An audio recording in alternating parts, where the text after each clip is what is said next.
Bueno, ¿y por qué llegamos ahí?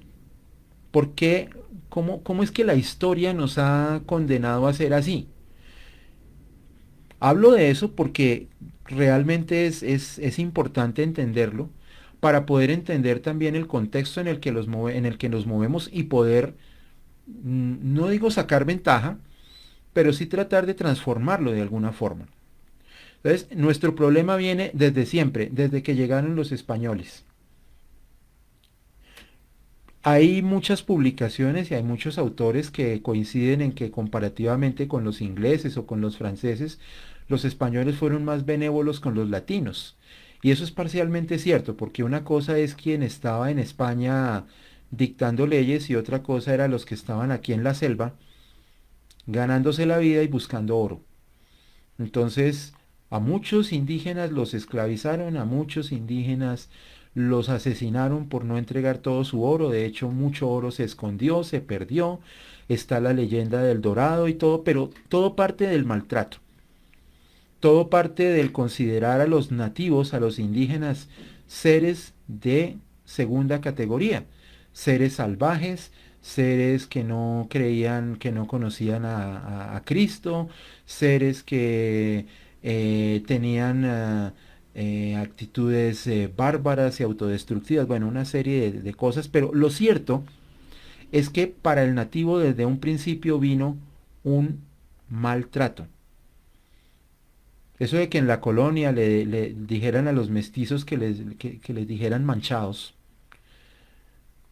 eso pues no es que sea muy agradable que digamos, y si a uno le dicen manchado y se lo dicen durante años y durante siglos, pues uno se termina comiendo el cuento de que es un ciudadano de segunda categoría. Y eso le pasa a todos los latinoamericanos. Y hay una respuesta ahí que es la malicia indígena. La malicia indígena es que los indios empezaron a entender que para sobrevivir necesitaban ser mentirosos y necesitaban engañar y necesitaban del fraude para poder sobrevivir. Por ejemplo, al no entregar todo el oro. Por ejemplo, al ocultar cosas acerca de las cosechas, de la comida. La malicia indígena parte de ahí. La malicia indígena parte de la necesidad de mentir para poder sobrevivir.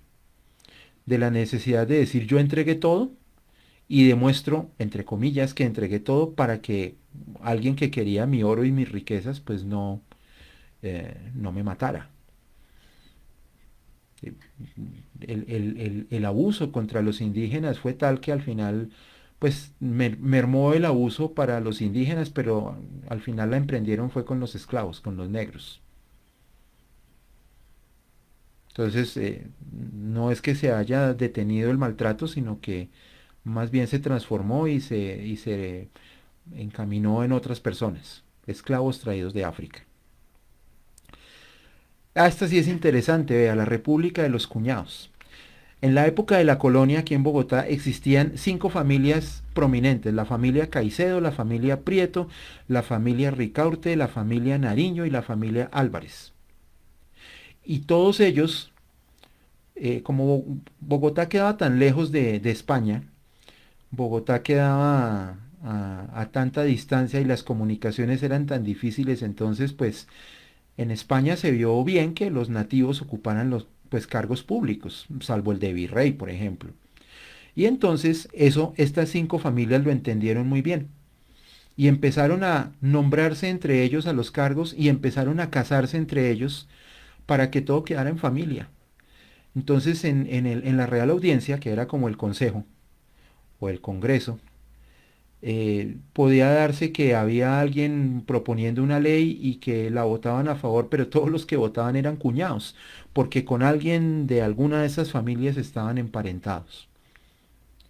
Entonces, de ahí también proviene un poco ese tema de como del clientelismo, como de todas esas cosas que vemos en nuestra sociedad contemporánea, que realmente vienen de hace mucho tiempo atrás. Los españoles trataron de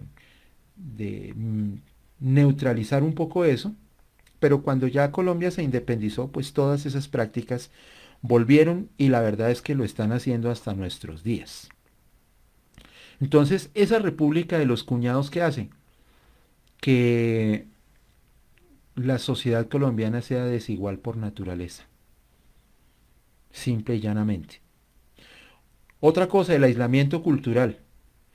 Hasta entrado el siglo XX, con excepción tal vez de Cartagena, Santa Marta y luego Barranquilla, prácticamente todas las ciudades de Colombia estaban aisladas en medio de la nada.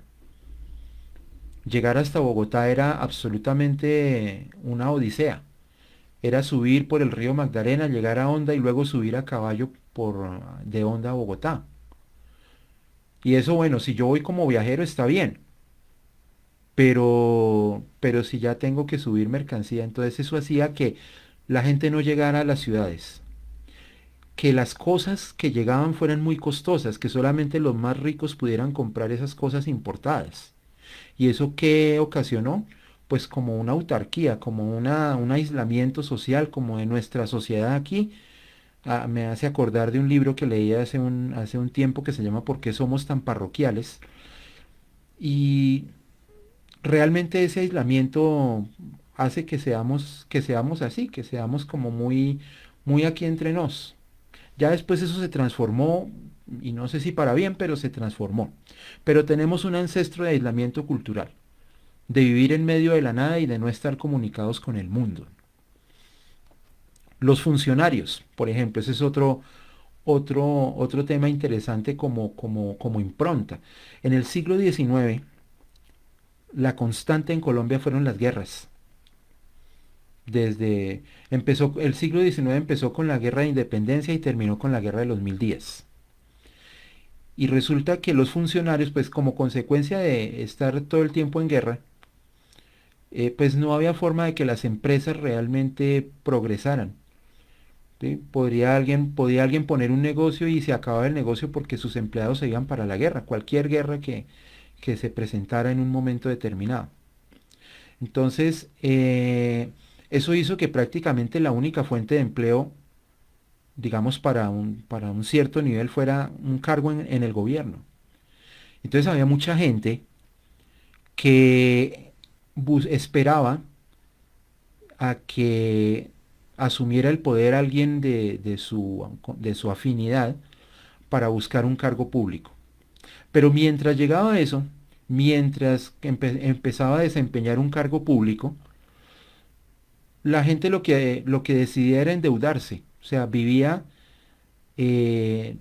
endeudarse mientras conseguían un cargo público y cuando eran nombrados en un cargo público, entonces utilizaban lo que se ganaban y algo más para pagar sus deudas.